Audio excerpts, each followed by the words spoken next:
নমস্কাৰ।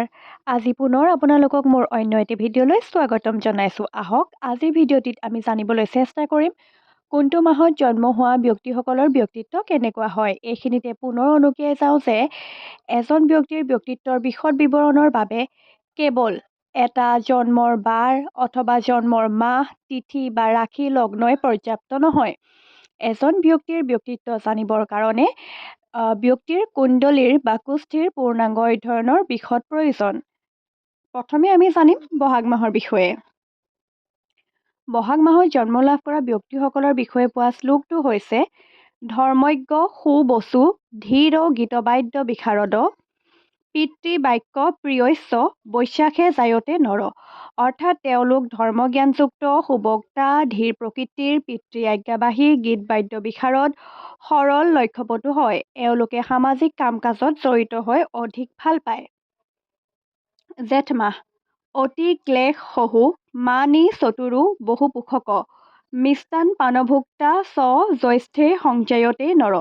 অৰ্থাৎ এওঁলোক অতি কষ্ট সহিষ্ণু মানি চতুৰ বহুজন পোষক মিঠা খাদ্য খাই ভাল পোৱা বুদ্ধিয়ক হয়। কিন্তু এওঁলোকৰ সহজতে খং উঠে আৰু যেতিয়া খং উঠে এওঁলোকে নিজকে নিয়ন্ত্ৰণ কৰিব নোৱাৰে।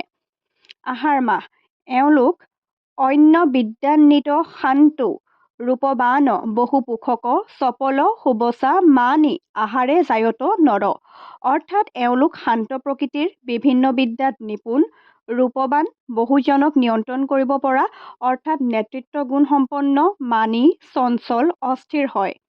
শাওণ মাহ অতি লোভী ধনাঢ্য দীৰ্ঘজীৱী প্ৰিয়ংবদ প্ৰোত্ৰান্বিত ভৱেশ্বৈ শ্ৰাৱণে জায়তে নৰ। অৰ্থাৎ এওঁলোক লোভী আৰু ভোগবাদী মনোভাৱৰ হয়। এওঁলোকে নিজৰ জীৱনটো অতি সুন্দৰকৈ উপভোগ কৰিব জানে। এওঁলোক অৰ্থশালী পুত্ৰবান দীৰ্ঘায়ু মধুৰভাষী মানি তথা ন্যায়প্ৰিয় হয়। এওঁলোক অতি উচ্চ খাপৰ আধ্যাত্মিক মনোবৃত্তিৰ হয়।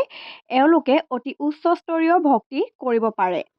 ভাদ মাহ জ্ঞানী সুভোগু লোভী চ দান ধ্যান তপৰ সৰোগী বহুভোগী চ মাসি ভাদ্ৰপদে নৰ। অৰ্থাৎ এওঁলোক বহুভোগী জ্ঞানী সৌভাগ্যশালী লোভী দান আৰু ধনযুক্ত তপস্যাপৰায়ণ ৰোগযুক্ত। কিন্তু এওঁলোক দাম্পত্য জীৱনত সাধাৰণতে অসুখী হয়। এওঁলোকৰ ঘৰুৱা শত্ৰু অধিক থাকে। এওঁলোকক আনে সহজে প্ৰতাৰণা কৰিব পাৰে আৰু এওঁলোকে কেতিয়াও মানুহক সহজতে ঈৰ্ষা নকৰে। কিন্তু এবাৰ যদি কাৰোবাক এওঁলোকে বেয়া পায় তেওঁলোকক অতি বেয়াকৈ প্ৰতিহিংসা কৰে অথবা বদলা লয় আৰু তেনেকুৱা মনোভাৱৰ হয়। আহিন মাহ কান্তা সুখী শাস্ত্ৰজ্ঞ ৰাজপূজ্যা ধনান্বিত ভক্তদাতা গুণগ্ৰাহী আচিনে জায়তে নৰ। অৰ্থাৎ এওঁলোক শাস্ত্ৰজ্ঞ ধনশালী সৰ্বগুণযুক্ত ভক্ত দানী ৰাজপূজ্য উত্তম সংগী লাভ কৰা হয়। সামান্য খঙাল আৰু ৰোগযুক্ত হয়।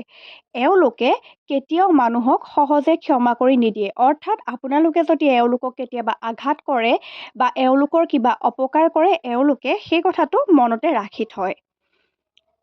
আজিলৈ ইমানেই। ইয়াৰ পিছৰ ভিডিঅ'বিলাকত আমি জানিবলৈ চেষ্টা কৰিম অন্যান্য মাহকেইটাত জন্ম হোৱা ব্যক্তিসকলৰ ব্যক্তিত্বৰ বিষয়ে।